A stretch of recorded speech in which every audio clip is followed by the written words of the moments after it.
Hello viewers. हम introduction to AI की series में आज हम देखेंगे कि मशीन लर्निंग क्या होती है। हमने इस टर्म का पहले भी जिक्र किया है कि मशीन लर्निंग रूल्स को मशीन लर्निंग और आम लर्निंग में क्या फ़र्क होता है, मशीन लर्निंग और मशीन प्रोग्रामिंग में क्या फ़र्क होता है। मशीन प्रोग्रामिंग हम सिंपल इंस्ट्रक्शंस देते हैं मशीन को और वो हमारा काम परफॉर्म करके दे देती है। मशीन लर्निंग के अंदर प्रोसेस होता है जिसके ज़रिए से ऑटोमेट होता है और ग्रेजुअली मशीन लर्न भी करती है और उसकी एक्यूरेसी में इंक्रीज भी आता है। मशीन लर्निंग की कुछ टाइप्स होती हैं जिसके अंदर हमारे पास सुपरवाइज लर्निंग, अनसुपरवाइज लर्निंग और रीइंफोर्समेंट लर्निंग आती है। अब सुपरवाइज लर्निंग की जब बात की जाती है तो सुपरवाइज लर्निंग जो है वो ए टू बी मैपिंग पे काम करती है, यानी कि उसमें कोई भी टेक्स्ट, वीडियो, किसी भी तरह का डेटा हम दें तो वो लेबल्स की फॉर्म में उसको रखती है और उन लेबल्स को डेटा सेट बनाकर जो है वो उसको प्रोसेस करती है और फिर आउटपुट हमें प्रोवाइड करती है। ये हमारे पास सुपरवाइज लर्निंग हो गई। अनसुपरवाइज लर्निंग की बात की जाए तो अनसुपरवाइज लर्निंग अनलेबल्ड होती है। वहां पर हमारे पास कोई चीज़ लेबल्ड नहीं होती। हमारे पास डेटा पॉइंट्स अवेलेबल होते हैं और हम उनके क्लस्टर्स बनाते हैं नियरेस्ट पॉइंट को देखते हुए और उन क्लस्टर्स के ऊपर एल्गोरिथम्स अप्लाई करते हैं। उन एल्गोरिथम्स के थ्रू हम डेटा को देखते हैं। हम सुपरवाइज लर्निंग की बात करते हैं, एक एग्जांपल देखते हैं कि ये एक एग्जांपल है कि हम ऑडियो जब लेते हैं किसी भी चीज़ का, एआई जॉब किस तरह से डन होती है स्पीच रिकग्नाइजेशन के ज़रिए से।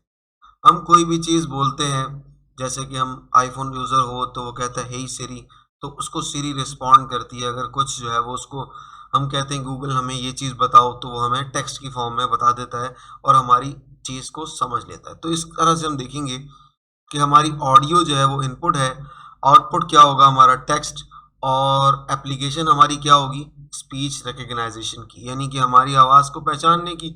ये हमारे पास एक एग्जांपल हो जाती है इसकी। सुपरवाइज लर्निंग की अगर एक और एग्जांपल देखी जाए तो इसमें ये एक अच्छी एग्जांपल है कि इसमें जो है वो हम जो हमारी मशीन यानी कि गूगल ट्रांसलेटर है वो क्या करता है, हम किसी भी लैंग्वेज में उसको प्रोवाइड करते हैं हम कोई भी सेंटेंस, तो वो हमारा सेंटेंस मशीन अल्गोरिथम्स के ज़रिए से हमारा सेंटेंस को दूसरी लैंग्वेज में कन्वर्ट कर देता है। फॉर एग्जांपल हम इंग्लिश लिखते हैं और उसको चाइनीज़ में ट्रांसलेट कर लेते हैं तो वो ट्रांसलेट हो जाता है हमारा टेक्स्ट या हमारी ऑडियो कुछ भी। तो इसको कहते हैं क्या, मशीन ट्रांसलेशन। ये मशीन ट्रांसलेशन कहलाती है। सुपरवाइज लर्निंग की एक बहुत ही बेहतरीन और बहुत अच्छी एग्जांपल है जो हमारे इर्द गिर्द परफॉर्म हो ही रही होती है, जिसको कहते हैं कि हम उसको एप्लीकेशन यानी कि एड, हमारे पास एड जो है वो प्रेडिक्शन, एड प्रेडिक्शन कहलाती है। इसमें हम क्या करते हैं कि large amount of online platforms हैं, ई शॉपिंग प्लेटफॉर्म्स हैं। आज मैं बैठा हूँ कि मैं एक बात करता हूँ कि भाई मुझे फ़ैन ख़रीदना है, यानी कि एक पंखा ख़रीदना है। भाई कौन से पंखे अच्छे होते हैं, सीजीएफ के, मिल्लत के, किसी भी चीज़ की मैं बात करता हूँ तो मेरे पास उससे रिलेटेड एड्स आना शुरू हो जाते हैं मेरी सर्च हिस्ट्री को देखकर। यानी कि जिन चीज़ों को मैं सर्च कर रहा हूँ फ्रीक्वेंटली, मैं फ़ैन की डिटेल्स को सर्च कर रहा हूँ तो उस तरह के ऐड मेरे पास आना शुरू हो जाते हैं, यानी कि हमें दिखाए जाने लगते हैं। और ऐड भी उसी कंपनीज़ के दिखाए जाएंगे जो जो उस एरिया में अवेलेबल होंगी। वो सर्चिंग एल्गोरिथम के ज़रिए से पॉसिबल होता है। ये भी जो है वो सर्चिंग एल्गोरिथम के अंदर जो हमारे हमें एड्स दिखाए जाते हैं, ये जो प्रेडिक्शन होती है ये भी एआई के ज़रिए से होती है। यूज़र क्या करता है, यूज़र जो है वो अपनी जो है वो चीज़ें डालता है कि भाई मुझे ये चीज़ें इस तरह की चाहिए, तो उससे रिलेटेड हमें एड्स दिखाए जाते हैं। ये हमारा आउटपुट कहलाता है। एप्लीकेशन जो है वो उसको एड्स को रन करती है, हमारी एड्स को दिखाने की, मतलब रिलेवेंट एड्स हमें दिखते हैं, इररिलेवेंट ऐड नहीं दिखते। अगर मैं जो है वो पेपर के बारे में ऐड नहीं देखता तो मुझे पेपर नहीं दिखेंगे, मैं चाय के बारे में ऐड नहीं दिखता तो मुझे चाय के बारे में नहीं दिखेंगे। मैं अगर स्टडी से रिलेटेड बात करता हूँ तो मुझे डिफरेंट प्लेटफॉर्म्स, कोर्सेरा, यूडेमी, इस तरह के एड्स दिखेंगे इनके कि आप ये कोर्स कर लो, ये कोर्स कर लो। ऑटोमेटिकली यूट्यूब पे ऐड हमारा शुरू हो जाते हैं आना, हमारे रिलेवेंट सर्च को देखते हुए वो हमारे पास एड्स आते हैं। ये भी एक सुपरवाइज लर्निंग की एग्जाम्पल है, यानी कि हमारे पास इनपुट होता है यूज़र जो भी प्रोवाइड करता है और आउटपुट में यूज़र क्लिक करता है तो हमारी एड प्रेडिक्शन अच्छी होती जाती है।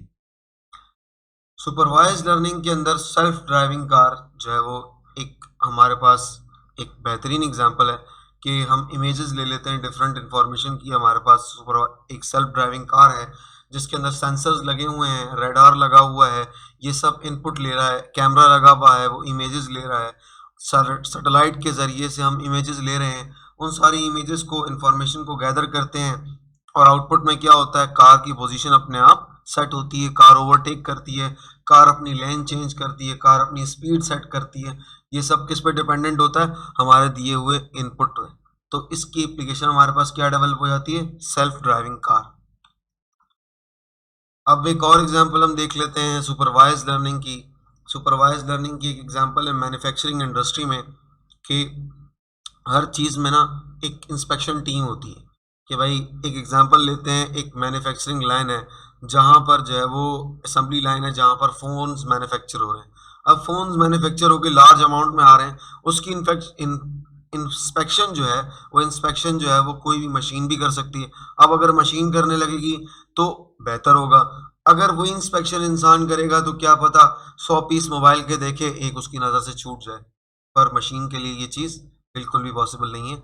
मशीन एक-एक जो हमने इंस्ट्रक्शंस दी होंगी कि भाई ये वाली इमेज इस तरह से दिखती है, यानी कि हमने एक एग्जांपल ली हुई है नीचे कि एक इनपुट दिया हमने सही फ़ोन बनावे का, एक डिफेक्टेड फ़ोन है हमारे पास, वो डायरेक्टली डिटेक्ट कर लेगा कि भाई इनपुट में तो हमारे पास एक सही फ़ोन दिया हुआ था, यानी कि ये फ़ोन बिल्कुल भी डैमेज नहीं था। अगर ये फ़ोन डैमेज है तो इसको जो है वो हमारी असेंबली लाइन से अलग कर दो, क्योंकि ये जो है वो डिफेक्टेड जो है वो पीस है हमारे पास, तो इसको अलग कर दो। इस तरह से विजुअल इंस्पेक्शंस के अंदर भी जो है वो हमारे पास मैन्युफैक्चरिंग की फील्ड में भी जो है वो बहुत ज़्यादा मदद करती है ये एआई, और हमारी मैन्युफैक्चरिंग को यानी कि विजुअल इंस्पेक्शंस को बेहतर बनाती है एआई।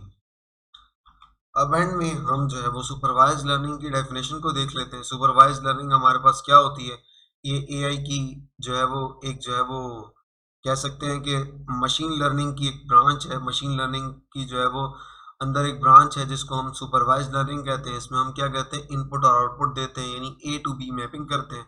हमारे यहाँ एक हैंड पर जो है इनपुट होता है, दूसरे हैंड पर आउटपुट होता है, यानी कि ए जो है वो हमारे पास जो है वो हमारे पास क्या होता है, हमारे पास इनपुट होता है, बी हमारे पास आउटपुट होता है, लेट सपोज।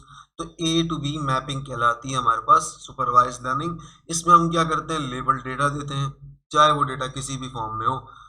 अब हम सिनेरियोज पे डिपेंड करता है कि कहाँ, अब हम आगे देखेंगे कि कहाँ हमें सुपरवाइज लर्निंग लगानी है, कहाँ अनसुपरवाइज लगानी है, कहाँ रीइंफोर्समेंट लर्निंग लगानी है, कहाँ भाई एआई अप्लाई ही नहीं हो सकती।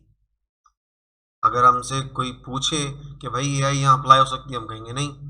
कुछ सिनेरियोज पे डिपेंड करता है कि कहाँ कौन सी चीज़ को अप्लाई करना है हमें। Thank you so much for watching this video.